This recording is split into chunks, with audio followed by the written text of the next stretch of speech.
Mohon maaf, jangan salah Pak, yang paling sulit itu di situ.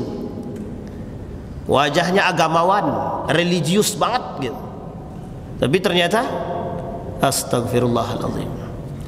Bapak boleh tengoklah teman-teman teroris itu kurang apa, alimnya kurang apa. Oh, ke masjid terus Pak. Mohon maaf, teman-teman teroris itu alim, ke masjid. Wajar ketika Nabi mengatakan nanti akan muncul di akhir zaman itu salatnya lebih baik daripada salat kalian, ngajinya lebih fasih daripada kita.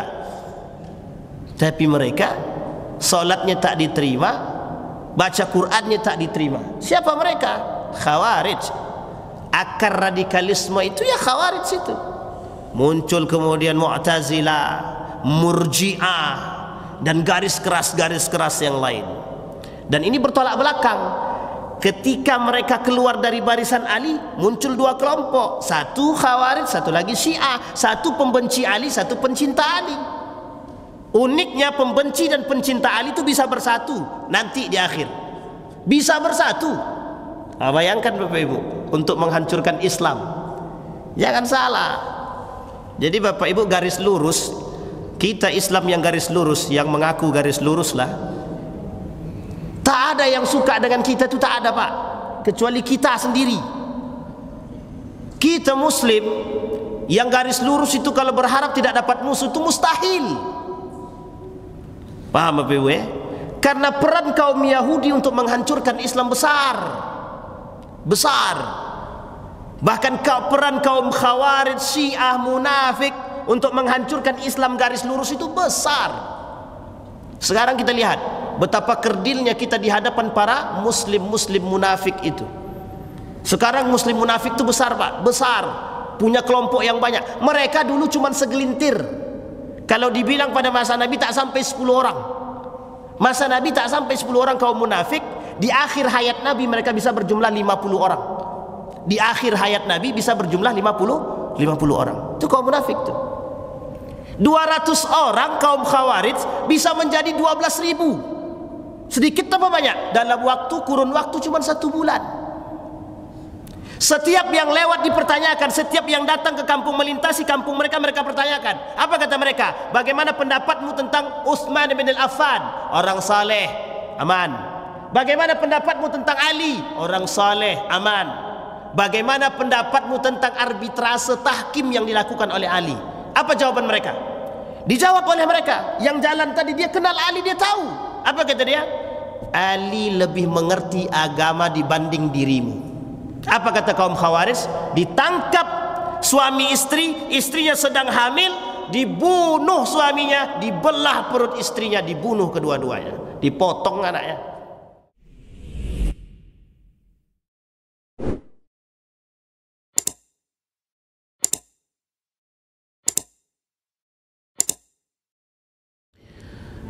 Malam hari ini kita mengakhiri perang, tapi sebenarnya belum terakhir, masih banyak perang tuh. Malam hari ini kita akan bahas sama-sama, belajar sama-sama akhir daripada perang saudara yang kemudian diakhiri dalam perangnya Ali bin Abi Thalib, khalifah yang keempat. Dalam tarikh al-khulafa, tarikh khulafa itu artinya adalah sejarah daripada para khalifah. Sejarah daripada para khalifah. Ada khalifah yang pertama Abu Bakr Siddiq, yang kedua Umar bin Al-Khattab, yang ketiga Utsman bin Affan, yang keempat Ali bin Abi Thalib.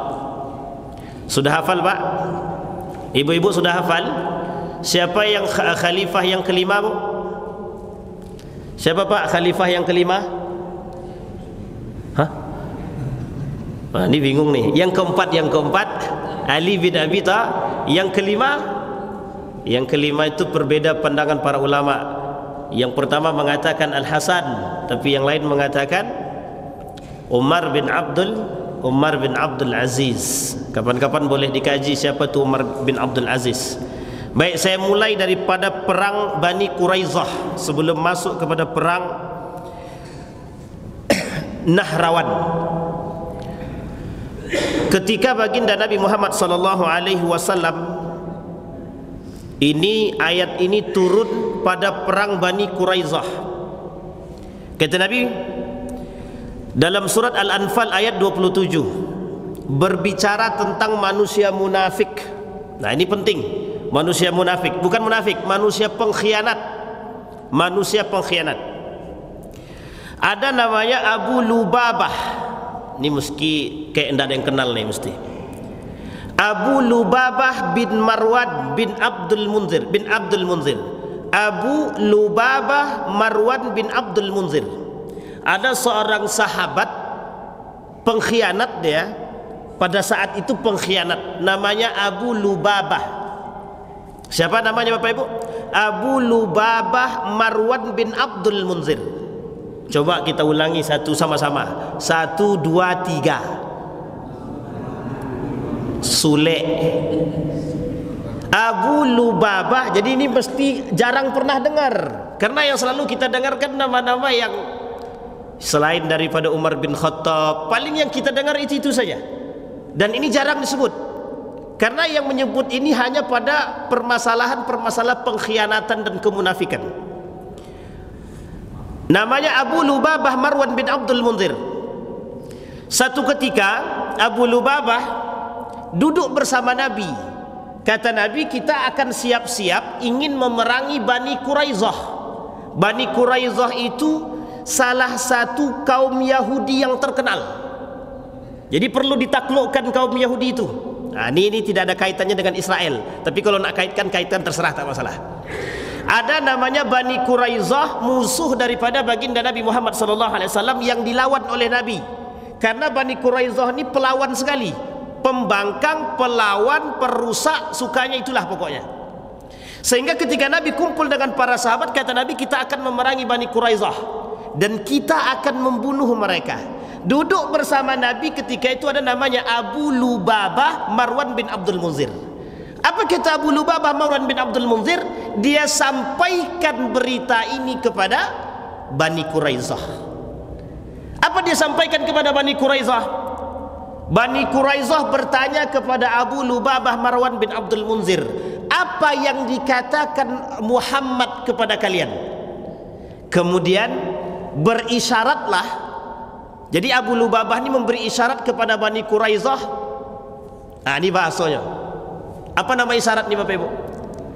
Nah, ini syarat. Dia cuma mengatakan begini. Artinya kalian akan dihabisi, kalian akan dibunuh oleh Muhammad. Coba, seorang muslim berada dalam kalangan kaum Yahudi, kaum muslim, tapi berkhianat kepada muslim. Dia memberitahu, ini terjadi Pak, terjadi. Saya pernah sampaikan di sini kalau tak salah. Seorang ulama di Jakarta pernah membeberkan perkumpulan para ulama di Jakarta kepada Belanda. Nah, ini namanya pengkhianatan namanya. Tapi saya tak sebutkan. Ada judul bukunya, ada di rumah lengkap insya Allah. Bisa dibuktikan dan bisa dipertanggungjawabkan. Kemudian Allah turunkan ayat dalam surat Al-Anfal ayat 27. Apa kata Allah? Ya ayyuhalladzina amanu la takhunullaha war rasul wa takhunu amanatikum wa antum ta'lamun. Kata Allah, jangan kalian mengkhianatiku dan Rasul.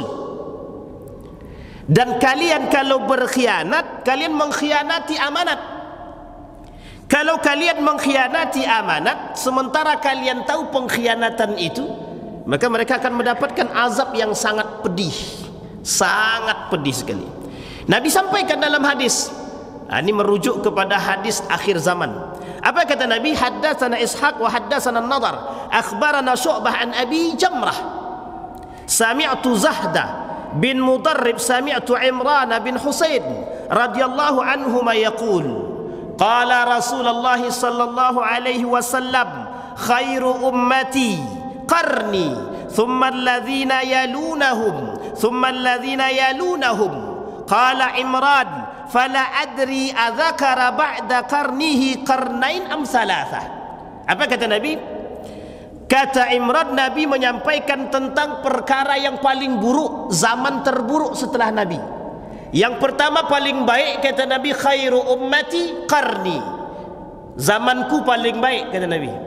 Yang kedua zaman sahabat, qarnan ba'dah. zaman setelahnya. Siapa namanya? Sahabat Nabi. Yang ketiga, kata Nabi, yang paling baik setelahnya, setelah sahabat, berarti tabi'in. Sampai sini paham Bapak Ibu? Tabi'in. Bapak Ibu masuk dalam kategori tabi'in atau tabi'in? Ada kan? Tak masuk dalam tabi'in, mau tabi'in apa kata tak masuk itu. Kita muhaddisin, al-muhaddithun, orang-orang yang datang belakangan, pembaharu. Bayangkan Bapak Ibu, kata Nabi, kemudian Imran berkata kepada Nabi, kemudian kata Imran dalam hadis itu, fala adri adzakara qarnan ba'dah, apakah 2 abad, apakah 3 abad. Tapi Nabi tak sampaikan zaman setelahnya, apakah 2 zaman setelahnya ataukah 3 zaman setelahnya. Nabi tak sampaikan. Kemudian Nabi melanjutkan hadisnya. Faqala Nabi sallallahu alaihi wasallam, "Tsumma inna ba'dakum qauman." Akan datang satu kaum setelah kalian, yashhaduna wa la yustashhadun. Mereka bersaksi tapi tak pernah bisa dipertanggungjawabkan saksinya. Mereka bersaksi tapi mereka tak bisa dipertanggungjawabkan kesaksiannya. Atau mereka bersaksi tapi sebenarnya mereka tidak bersaksi. Ini bentar lagi pemilu ada saksi, banyak saksi kan? Hati-hati tu yang saksi. Yashhaduna wa la yustashhadun. Nanti banyak mereka yang bersaksi tapi tak bisa dipertanggungjawabkan persaksiannya di kiamat, nanti ditagih oleh Allah. Yang kedua, kata Nabi, kita ambil yang hadis yang kedua. Kata Nabi yang kedua, wa yakhununa wa la yu'tamanun. Mereka berkhianat. Akan muncul zaman di akhir itu pengkhianat. Manusia isinya pengkhianat. Wa la yu'tamanun. Mereka tak bisa dipertanggungjawabkan, tak bisa dipercaya. Ini kondisi kita saat ini. Kondisi kita saat ini banyak pengkhianat, baik dari dalam maupun dari dalam banget, dari luar, dari dalam, banyak pengkhianat itu. Asal ada kepentingan, khianat pun bisa terjadi. Ini zaman, kata Nabi, ini Nabi yang kata, hadisnya sahih. Hadis ini diriwayatkan oleh Imam Al-Bukhari. Apa kaitannya dengan perang Nahrawan?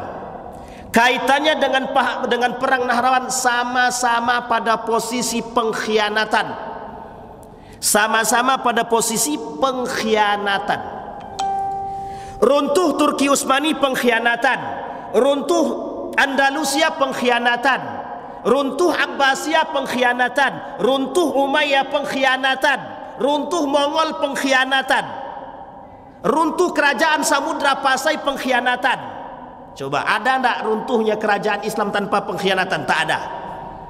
Semuanya dengan pengkhianatan.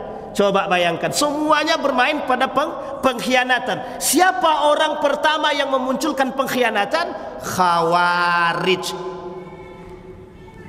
Perlu dipahami Bapak Ibu. Baik, kita merujuk kepada perkataan Allah.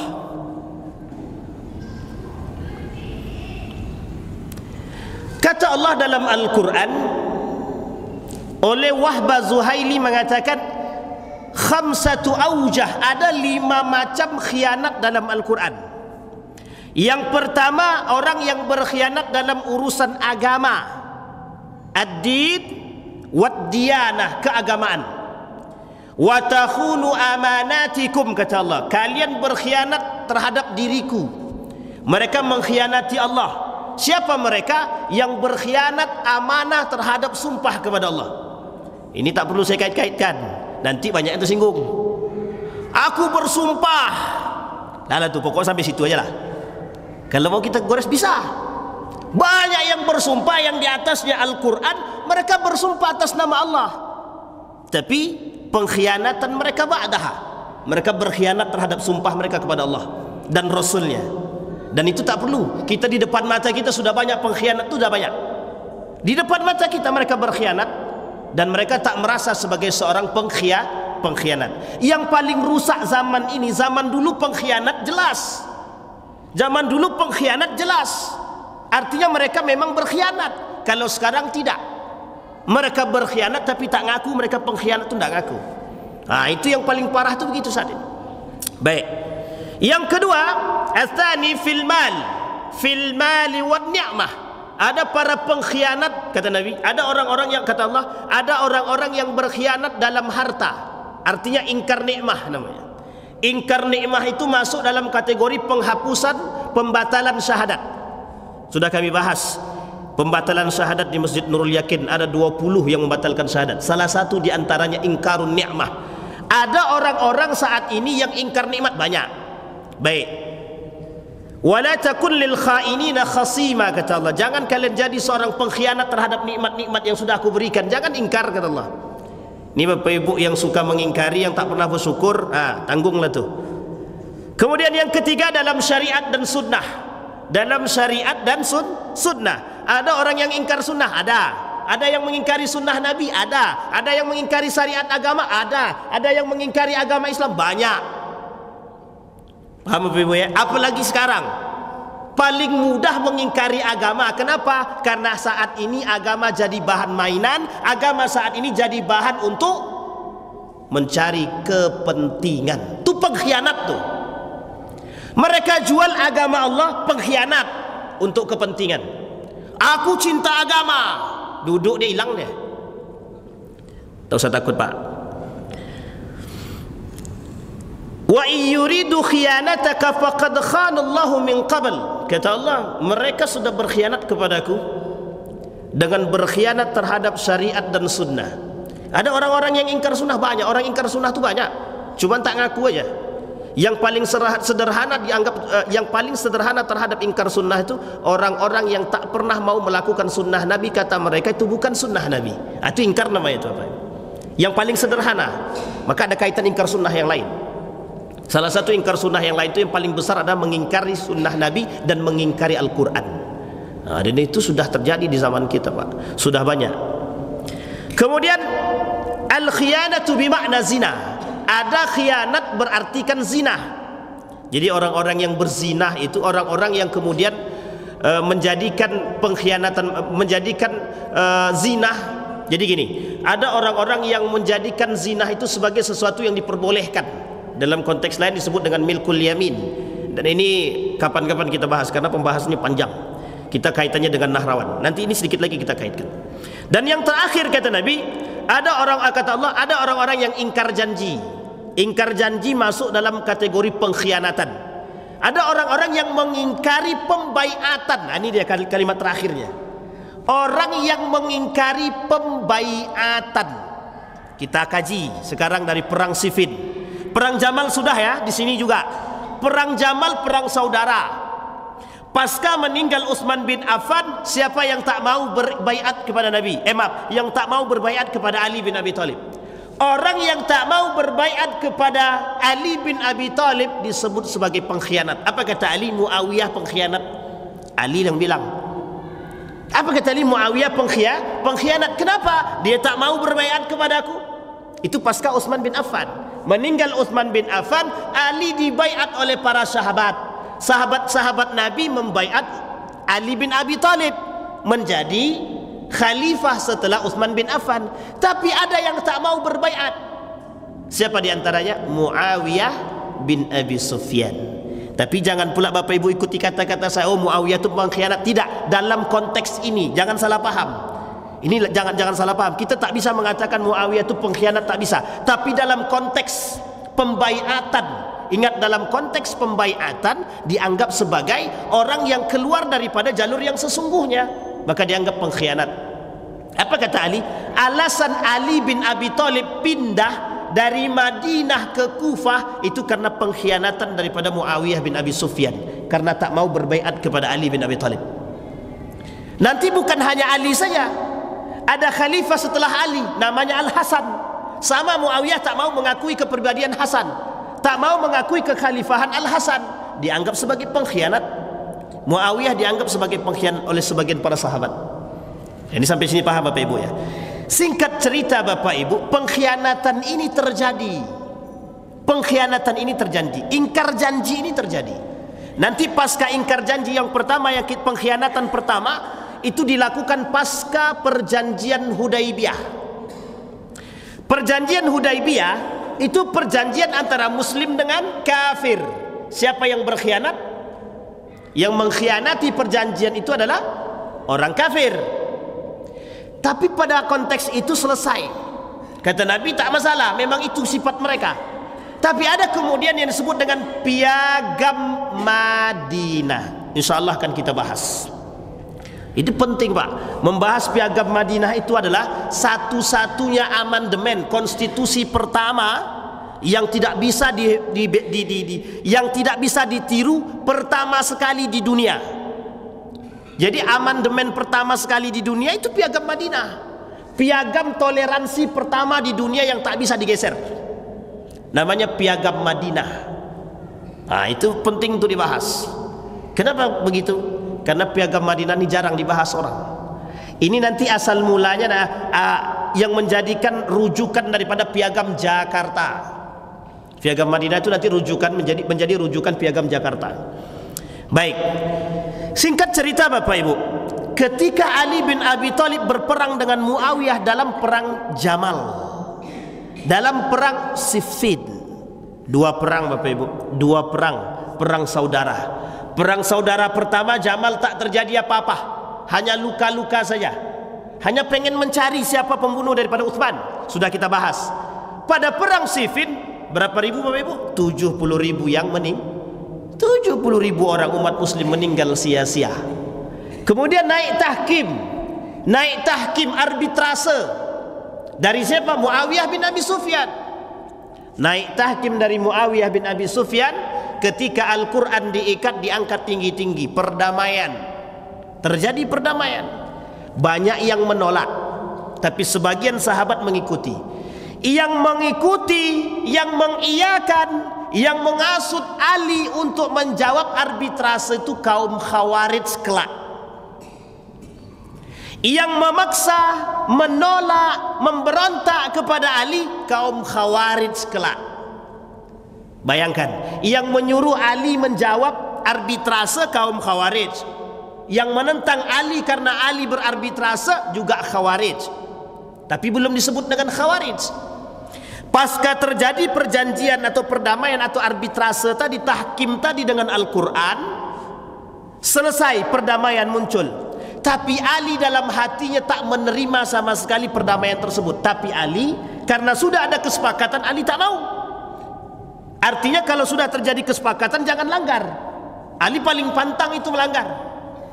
Tetapi Bapak Ibu, pulang Ali dari pertempuran Siffin tadi, balik ke kampung mereka Kufah. Ali masih diakui. Di tengah perjalanan keluarlah sekelompok orang, ada yang sekitar 200-an, ada riwayat mengatakan 200. Nanti dari 200 orang ini mengumpulkan pasukan sebanyak 12.000. Nah, kaum yang keluar dari barisan Ali inilah yang kelak disebut sebagai Khawarij. Kenapa? Mereka satu, Khawarij ini mereka tak suka dengan Ali karena Ali arbitrase tahkim dengan Al-Quran. Apa kata mereka? Tidak ada hukum, tidak ada pengambilan hukum kecuali dengan Al-Quran. Oke Bapak Ibu, nanti kita kaitkan dengan keadaan. Bagi mereka Ali kafir. Kenapa kafir? Karena Ali sudah berbaiat di luar Al-Quran. Artinya bagi mereka Ali mendahulukan akalnya untuk bertahkim. Singkat cerita, apa yang membuat mereka begitu marah kepada Ali? Akhir daripada tahkim itu dalam riwayat yang lain dikatakan Ali berbaiat kepada Muawiyah. Itu yang mereka tak suka. Balik mereka di perjalanan keluar 200 orang. Keluar mereka dari barisan Ali bin Abi Thalib. Ketika mereka keluar dari barisan Ali bin Abi Thalib, banyak yang diutus oleh Ali. Banyak yang diutus oleh Ali. Para sahabat yang diutus oleh Ali untuk mendamaikan mereka. Wahai orang-orang yang sudah keluar, yuk balik. Tidak mau Pak. 5 orang disuruh Ali. Orang pertama tidak mau, orang kedua tak mau, orang ketiga disuruh tak mau juga balik. Sampai Ali turun tangan sendiri mengatakan kepada mereka, kalau kalian tak kembali kepada jalan aku perangi. Nah ini Pak, di sini konteksnya Pak. Di sini kaum Khawarij itu mulai marah terhadap Ali itu di sini. Jadi nanti perperangan Ali itu bukan lagi dengan Muawiyah, tapi perperangan Ali dengan kaum Khawarij. Padahal Ali pengen nyerang Muawiyah. Dari Kufah pengen ke Syam, ingin menyerang Muawiyah. Kenapa? Karena menurut Ali sebenarnya tidak sah itu. Jadi sebenarnya Ali menolak arbitrase itu. Ali pengen selesaikan, pengen tahu kebenaran itu. Pengkhianatan itu harus dihapus. Yang ketika itu berkhianat kepada Ali bukan satu, Pak. Satu kelompok dari Muawiyah, satu lagi kelompok Khawarij. Itu pengkhianat semua. Coba bayangkan, dua kelompok berkhianat kepada Ali bin Abi Thalib, Muslim semua. Coba sekarang, mohon maaf ya, kita kaitkan sekarang. Coba lihat, banyak anak pengkhianat sekarang tuh. Mereka Muslim, tapi mereka hancurkan Islam. Itu pengkhianat itu namanya. Mereka Muslim, tapi mereka rusak Islam, pengkhianatnya. Oh, banyak sekali, Pak. Banyak sekali. Baik. Khalifah Ali radhiyallahu anhu memerintahkan Abu Ayyub Al-Ansari untuk datang kepada kelompok Khawarij. Artinya kata Ali, Abu Ayyub Al-Ansari diperintahkan oleh Ali untuk kemudian mengajak kembali. Tak mau. Memang mereka tak mau. Bagaimana lagi? Sudah disuruh tak mau, taklah. Yang diperintahkan oleh Ali untuk arbitrase, jalur musyawarah juga Abu Ayyub Al-Ansari. Tak putus. Sehingga sebenarnya Ali tak setuju dengan jalur tahkim itu, karena sudah 2 kali diutus. Abu Musa Al-Asari sama diutus juga untuk tahkim, tak mau. Tapi sebenarnya begini Bapak Ibu, sebenarnya dalam khilafah, dalam riwayat itu mengatakan Ali sebenarnya sama sekali tak mendukung. Tapi karena banyak dukungan daripada sahabat Ali yang waktu itu belum keluar, mereka sepakat. Yang keluar daripada barisan Ali itu adalah yang tadi menyuruh Ali sepakat. Nah, itu gak kurang ajarnya itu. Sudah disuruhnya Ali bersepakat, mereka keluar pula daripada Ali, dituduhnya pula Ali kafir. Keluar dia dari barisan Ali. Baik. Ali kemudian berjalan lewat wilayah Al-Anbar. Beliau mengutus satu pasukan yang dipimpin oleh Qais bin Sa'ad. Beliau memerintahkan agar mendatangi Al-Madain. Ada nama tempat namanya Al-Madain, dan bertemu dengan wakil beliau di sana, yaitu Sa'ad bin Mas'ud. Jadi Sa'ad bin Mas'ud sudah menunggu sebagai orang yang kemudian dipercaya oleh Ali untuk datang menasihati kaum-kaum yang Khawarij agar balik. Tak mau. Singkat cerita Bapak Ibu, yang tak mau pulang tadi tersisalah di sana. Mereka tinggal di perbatasan tak jauh daripada Kufah. Sementara Ali kembali ke Kufah. Di Kufah hanya berjalan 1 bulan. Ali kemudian mempersiapkan pasukan untuk kembali menyerang Marwan. Menyerang Muawiyah bin Abi Sufyan. Kenapa mau diserang kembali? Pengkhianatan yang dilakukan oleh Marwan dalam merebut kekuasaan. Sampai di sini Bapak Ibu harus paham. Ingat jalur bahasanya. Ini bahasa teks sejarah. Jangan dipahami bahwa di luar sejarah itu bahwa Muawiyah itu pemberontak, Muawiyah itu masuk neraka. Tidak, jangan dipahami begitu. Ini konteks sejarah yang kita pahami. Artinya dampak daripada pengkhianatan yang dilakukan adu domba. Artinya dampak daripada adu domba, kita tidak bisa mengatakan Muslim A masuk neraka, Muslim B masuk neraka. Tapi siapa yang melakukan pengadu dombaan tersebut? Siapa yang melakukan pengkhianatan tersebut? Bahkan dalam riwayat Nabi mengatakan, arba'un mangkuna kana munafiqan khalisan. Ada 4 kategori manusia munafik kata Nabi. Satu diantaranya idza tumina khan. Mereka yang kemudian diberikan kepercayaan amanah, kemudian mereka berkhianat. Sebenarnya begitu Bapak Ibu. Sebenarnya nggak jauh-jauh daripada munafik sih sebenarnya. Tapi memang kondisinya berbeda. Kalaulah sebenarnya munafik dan khianat itu sama, satu. Kalau khianat dalam amanah dan janji, sementara kemunafikan atau nifak itu dalam agama. Jadi kalau mereka memadukan ingkar janji kepada Allah, masuk dua-duanya. Khianat dia, nifak dia. Nah, ini penting Pak. Ini sebenarnya adalah bagian daripada sifat-sifat yang akan muncul di akhir zaman kata Nabi. Dan itu perkataan Nabi. Nah, singkat cerita Bapak Ibu, singkat cerita, ketika Ali bin Abi Thalib sudah sampai di Kufah. Kufah itu saat ini namanya Irak. Sampai Ali di Kufah, apa kata Ali? 1 bulan kemudian Ali mempersiapkan untuk memerangi. Ali ingin memerangi Muawiyah bin Abi Sufyan kembali. Yang namanya pengkhianat harus dibasmi. Singkat cerita, ketika Ali ingin berangkat, sudah dipersiapkan pasukan. Mereka berangkat menuju Syam. Tak sampai baru keluar dari Kufah, Ali mendapat berita perlakuan kaum Khawarij. Ternyata yang mereka lakukan, yang 200 orang tadi, mereka bergerilya. Dalam 1 bulan mereka mencuci otak umat muslim yang berada di daerah sekitar, daerah-daerah kecil yang ada berada di sekitar Kufah, tapi tak masuk dalam Kufah, berada di sekitar Kufah, Irak. Apa yang terjadi? Mereka hasut. Sehingga penghasutan dan cuci otak yang mereka lakukan, mereka mampu mengumpulkan pasukan 12.000 dari 200, Pak. Dari 200. Sekarang saya tanya Bapak Ibu, NII, Negara Islam Indonesia, itu cuma 2 orang, Pak.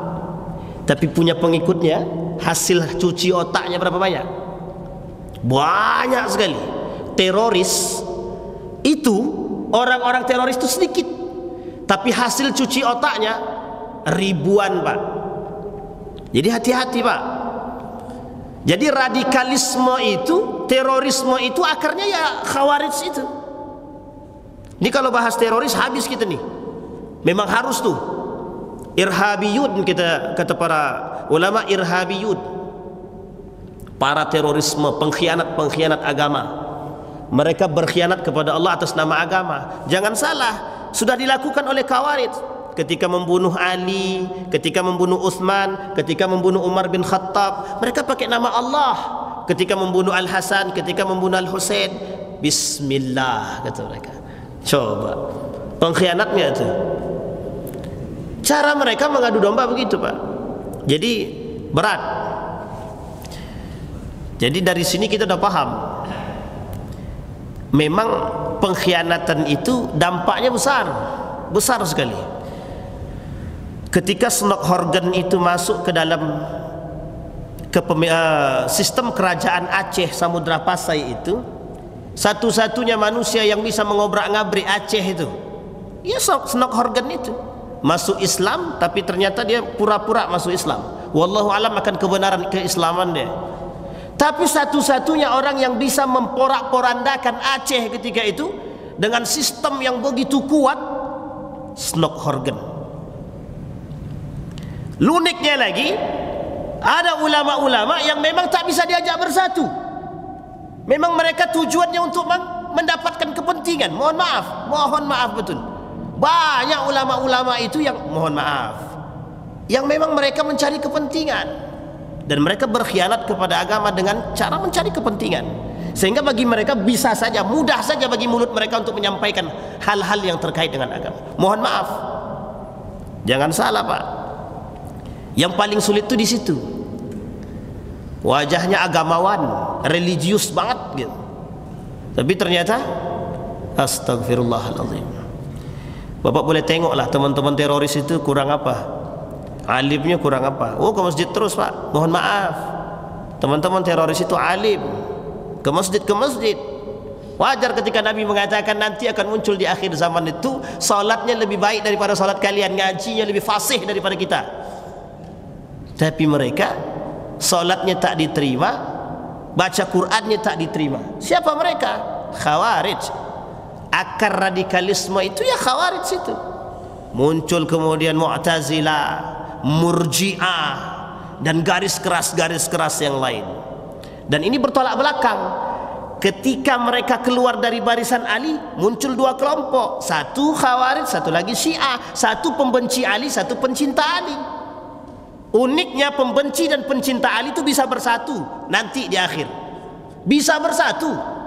Bayangkan Bapak Ibu, untuk menghancurkan Islam. Jangan salah. Jadi Bapak Ibu garis lurus, kita Islam yang garis lurus, yang mengaku garis lurus lah. Tak ada yang suka dengan kita itu, tak ada, Pak, kecuali kita sendiri. Kita Muslim yang garis lurus itu kalau berharap tidak dapat musuh itu mustahil. Paham apa Ibu ya? Karena peran kaum Yahudi untuk menghancurkan Islam besar. Besar. Bahkan peran kaum Khawarij, Syiah, munafik untuk menghancurkan Islam garis lurus itu besar. Sekarang kita lihat betapa kerdilnya kita di hadapan para muslim-muslim munafik itu. Sekarang muslim munafik itu besar Pak, besar. Punya kelompok yang banyak. Mereka dulu cuma segelintir. Kalau dibilang pada masa Nabi tak sampai 10 orang. Masa Nabi tak sampai 10 orang kaum munafik. Di akhir hayat Nabi mereka bisa berjumlah 50 orang. Di akhir hayat Nabi bisa berjumlah 50 orang. Itu kaum munafik tuh. 200 orang kaum Khawarij bisa menjadi 12.000. Sedikit apa banyak? Dalam kurun waktu cuma 1 bulan. Setiap yang lewat dipertanyakan, setiap yang datang ke kampung, melintasi kampung mereka, mereka pertanyakan. Apa kata mereka? Bagaimana pendapatmu tentang Utsman bin Affan? Orang saleh, aman. Bagaimana pendapatmu tentang Ali? Orang saleh, aman. Bagaimana pendapatmu tentang arbitrase tahkim yang dilakukan oleh Ali? Apa jawaban mereka? Dijawab oleh mereka. Yang jalan tadi dia kenal Ali, dia tahu. Apa kata dia? Ali lebih mengerti agama dibanding dirimu. Apa kata kaum Khawarij? Ditangkap suami istri, istrinya sedang hamil, dibunuh suaminya, dibelah perut istrinya, dibunuh kedua-duanya, dipotong anaknya. Khawarij itu nak pikir Pak, mohon maaf. Ketika ada perang di Timur Tengah itu penghabisan sampai habis darah terakhir. Nanti ada sejarah namanya penghabisan sejarah ketika kaum Khawarij menghabisi makam-makam yang ada. Makam-makam yang ada tandanya. Dulu Pak, mohon maaf ya, mohon maaf betul, itu dulu di Saudi itu makam-makam itu ada tandanya, ada namanya. Sekarang tak ada lagi, tak boleh, haram. Dan itu pembasmiannya habis. Dan itu pakai bulldozer itu Pak, menghancurkan rumah Nabi itu. Oh sadis itu. Datang bulldozer, dihancurkan, dibangun kembali, jadi perpustakaan, tak boleh pula kita masuk. Nah itu Bapak Ibu. Jadi berat Bapak Ibu. Makanya dulu kami pernah bahas Neo Khawarij itu di Masjid Al-Mu'min itu karakter-karakter orang-orang Neo Khawarij itu memang persis seperti Khawarij dulu, cuma modelnya sekarang lebih modern gitu. Pembunuhannya lebih modern. Pembasmiannya lebih modern. Kalau dulu susah mencari kaum kerjasama dengan orang kafir itu susah. Kalau sekarang kaum Khawarij itu lah banyak kerjasama dengan kafir itu. Hati-hati Bapak Ibu. Jadi Khawarij. Nah, singkat cerita Bapak Ibu, pembrutalan yang dilakukan oleh kaum Khawarij yang 12.000 orang tadi, saya kasih tahu Bapak Ibu, apa cara mereka mencuci otak? Satu, kembali kepada, mohon maaf, ini jangan ada tersinggung, kembali kepada Al-Quran dan Sunnah. Kalau ada yang mengambil hukum selain daripada Al-Quran, berarti mereka keluar dari barisan kami. Bahkan hadis Nabi tidak bisa dijadikan hukum. Bahkan hadis Nabi tak bisa dijadikan hukum. Yang bisa dijadikan hukum Al-Quran. Jadi kalau ada yang bertentang dengan perkataan mereka, mengambil hukum selain daripada Al-Quran, wajib dibunuh.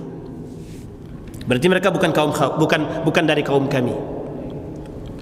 Yang kedua, yang selalu merasa betul, maka bagi mereka darah orang yang selain daripada mereka halal. Nah, ini penting Bapak Ibu dipahami. Jadi darahnya orang kita nih, kalau dia hidup lagi kaum Khawarij itu, darah kita nih halal. Paham Bapak Ibu, darah kita halal. Kalau dulu namanya bapak ibu ini disebut dengan najis, tapi saya tak kasih tahu lah ya, apakah dia Khawarij atau tidak saya tak tahu juga. Namanya LDII dulu. Bapak masuk masjidnya bapak najis, harus dicuci lantai itu.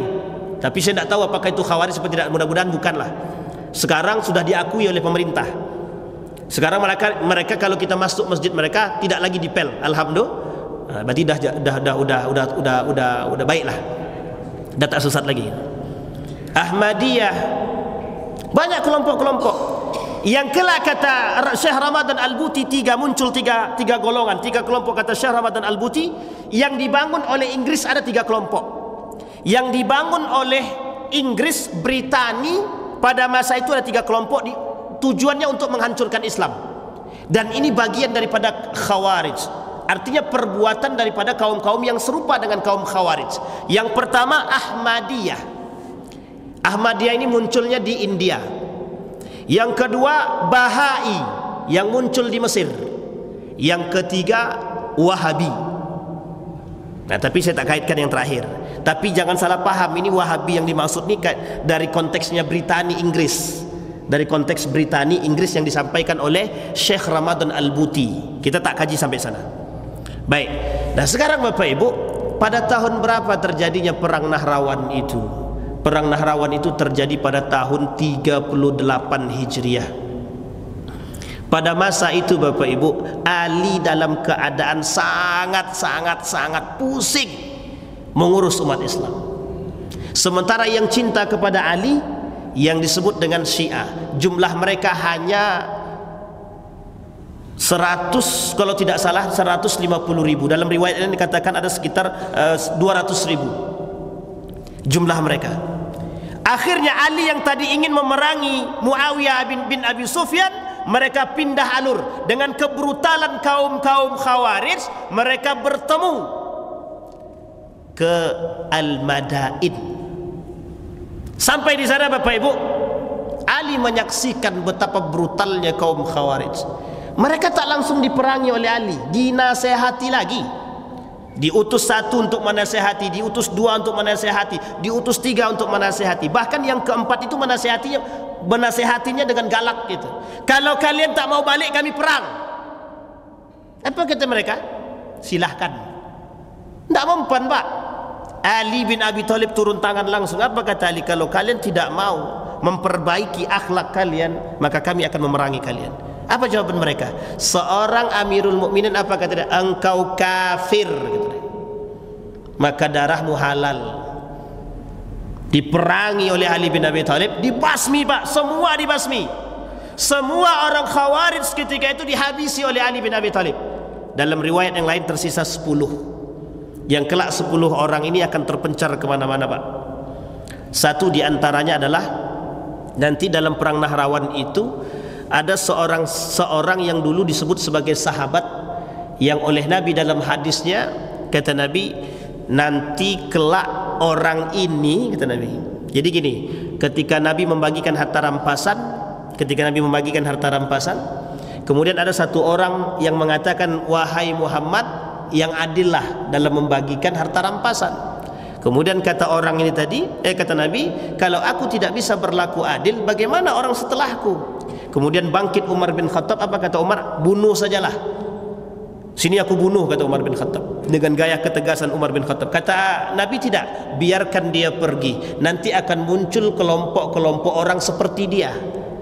Mereka kelompok-kelompok seperti ini membaca Al-Quran cuma sampai di tenggorokan.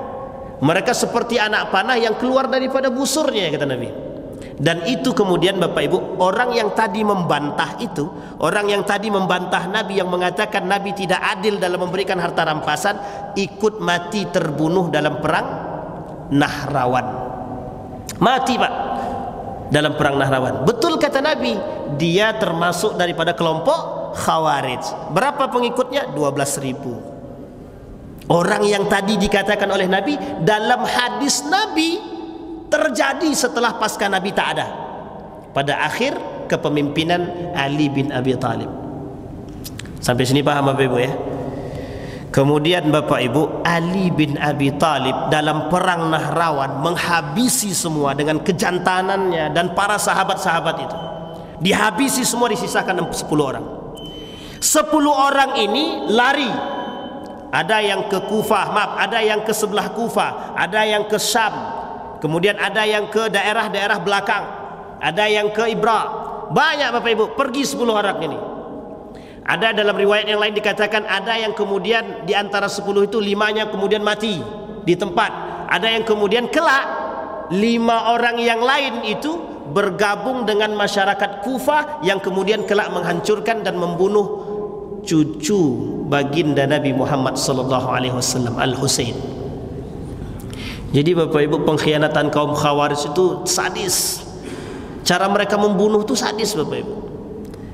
Nah, pada kelompok ini Bapak Ibu, yang nanti 10 orang tadi, yang tersisa dalam riwayat yang lain 5 orang, kelak pada masa kepemimpinan Al-Hasan wal Husain dan pada masa Muawiyah bin Abi Sufyan dan Abbasiyah, itu muncul dengan gaya Khawarij pemberontak yang baru. Sehingga terpecahlah nanti Khawarij itu menjadi 12 golongan. Jadi Bapak Ibu, dari 5 orang bisa muncul 12 golongan. Dan setiap golongan itu punya jumlah pengikutnya, ada yang 5.000, ada yang 12.000, ada yang 10.000. Kira-kira Khawarij itu banyak apa tidak? Bagaimana cara mereka cuci otak? Itu yang harus kita bahas Bapak Ibu. Dan itu sudah terjadi Bapak Ibu.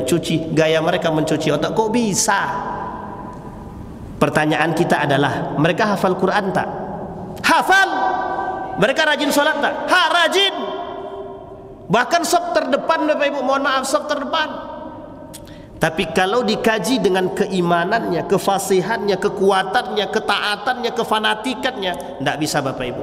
Tidak bisa kita tandingi. Apa kata sahabat Nabi? Kaum Khawarij itu lebih soleh daripada anda. Kaum Khawarij itu lebih baik daripada anda. Kalau dikaji tentang keimanannya, mereka lebih beriman kepada Allah. Tapi mengapa bisa menjadi pemberontak?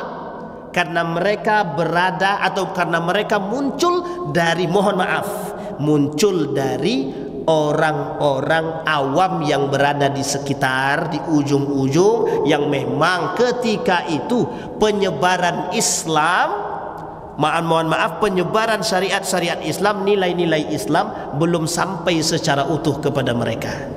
Sehingga orang-orang Khawarij tadi gerilya ke desa-desa, mereka lakukan cuci otak.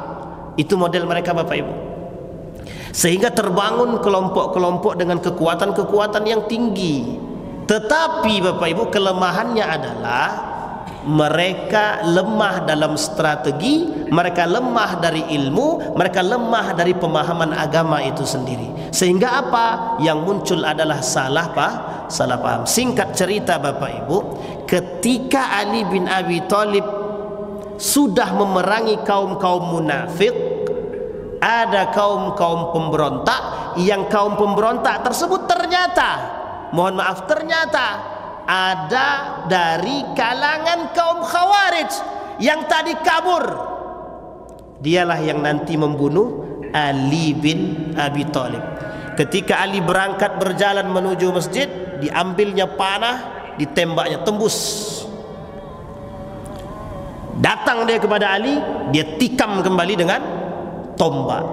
Sadis Pak. Dalam riwayat yang lain dikatakan sampai ditarik begini tombak tu, panah tu. Begitulah cara membunuhnya para khulafa. Dan mereka, mohon maaf, ketika Ali terbunuh dengan mengatakan Bismillahi Allahu Akbar. Bayangkan Pak, pembunuhan sahabat Nabi dengan mengucapkan Allahu Akbar. Pertanyaan kita adalah, kalau di akhir zaman ini kita tidak belajar dengan agama dan ilmu, kira-kira kita bisa tidak membedakan mana yang baik dan mana yang buruk? Mohon maaf, sama-sama Islam, sama-sama mengerti Al-Quran, sama-sama paham, kira-kira kita bisa tidak membedakannya? Ini Pak yang kita pakai. Maka yang paling penting adalah dalam agama itu bukan hanya sekedar pemahaman agama, tapi ada yang disebut dengan akhlak. Kalimat akhir oleh Nabi, akhlak, makarimal akhlak. Itu Pak tujuan Nabi mengatakan akhlak itu penting. Kenapa? Karena dengan akhlak itulah kita bisa mengerti mana manusia yang sesungguhnya dengan keimanan, mana yang ilmunya digunakan dengan mana yang ilmunya bermanfaat pada akhlaknya. Ada orang-orang yang berilmu tinggi tapi tak sejalan dengan akhlaknya. Bisa orang-orang berilmu tinggi tapi bisa mencaci. Sejak kapan? Bisa orang-orang dengan pemahaman ilmu yang begitu drastis tingginya tapi bisa mencaci maki. Saya kira itu saja, mudah-mudahan bermanfaat bagi kita semua. Akhir daripada perang Nahrawan itu adalah terbunuhnya Ali bin Abi Thalib, yang kemudian kepemimpinan Ali dilanjutkan oleh anaknya bernama Al-Hasan hanya 7 bulan. Siapa yang membaiat? Para sahabat yang kemudian menjadi pecinta Ali bin Abi Thalib yang kelak disebut sebagai Syiah. Tapi tidak sahabat Nabi ya, pengikut tabi'in namanya, tabi'in yang mencintai Ali bin Abi Thalib. Mudah-mudahan bermanfaat bagi kita semua. Fa'tabiru ya ulil absar la'allakum tuflihun. Assalamualaikum warahmatullahi wabarakatuh.